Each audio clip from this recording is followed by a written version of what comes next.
Thank you for tuning in to today's video. We are talking about Town Hall 10 3-star using dragons.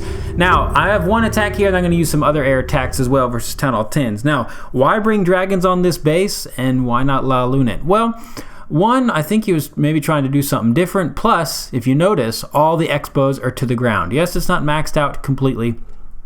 But the main thing with this, the expos are pointed to the ground. You need to point those up, guys. Please point them up.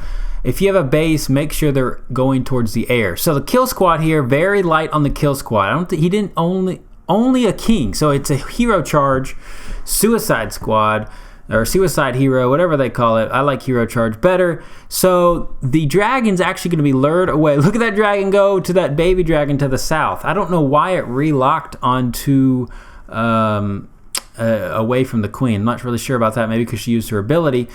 But here comes the bulk of his dragons putting down the zap quakes. Again, the air defenses only require 2 level 7 zappers, lightning spells, because they're not maxed out air defenses.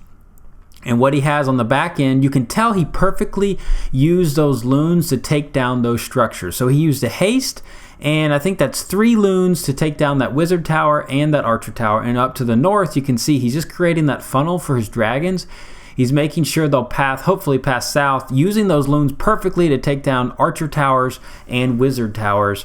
Wizard towers don't do any damage to the dragons, though, but the archer towers certainly do. Now, at this point in the raid, I am actually thinking he might not make it. But look what's going on here.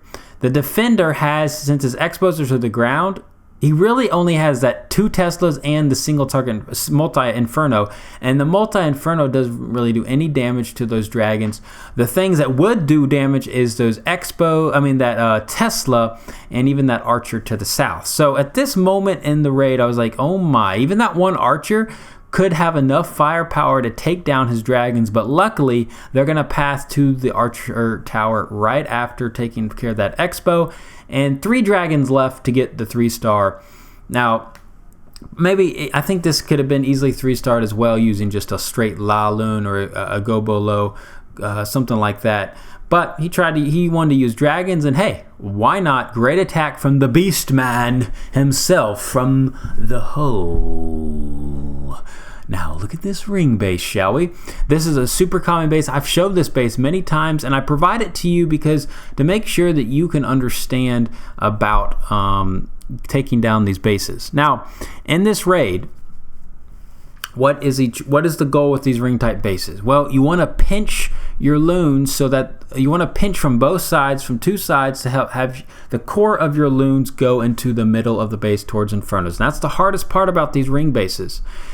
Because if you don't funnel right and if you don't pinch using your hounds and your loons, that means the bulk of your loons won't go to the core and they'll just circle around and the inferno towers will take them down. Here's the hero charge here, straight just using baby dragon and a king and a queen. Now that golem, thankfully the queen was outside of range of that archer tower and some of the wizard towers.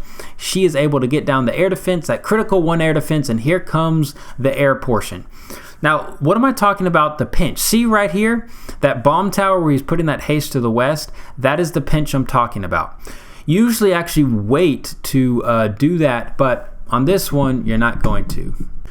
So perfectly, you can tell, look at those bulk of the loons. He's dropped a heal there, and most of them are going to go to the core. Now, do you bring a heal or a freeze? Honestly, a freeze probably could have been better, maybe just because there were 2 infernos, you get 2 for the price of 1 freeze. But the heal did heal up some of his loons before they encountered that inferno, so I guess it was a toss-up. However, look at this coming down to the wire. No spells left, and he's got quite a bit of defenses. If that expo was up to the north right there, he would have failed this raid. So that's why you have your expos to the air. If he had it up, it would have failed for sure because he still barely got it, and there was only that 1 archer tower there. So just make sure you have those expos, guys. Please point them to the air until the game changes, in the sense the meta, until we start seeing more ground attacks. Keep them to the air. Now, here is an attack. This is a friendly challenge, yes, but I'm using 7 haste. Just providing you a lot of different strategy for this. I'm using actually just a golem to tank and a couple bowlers, so it's kind of a decent size kill squad.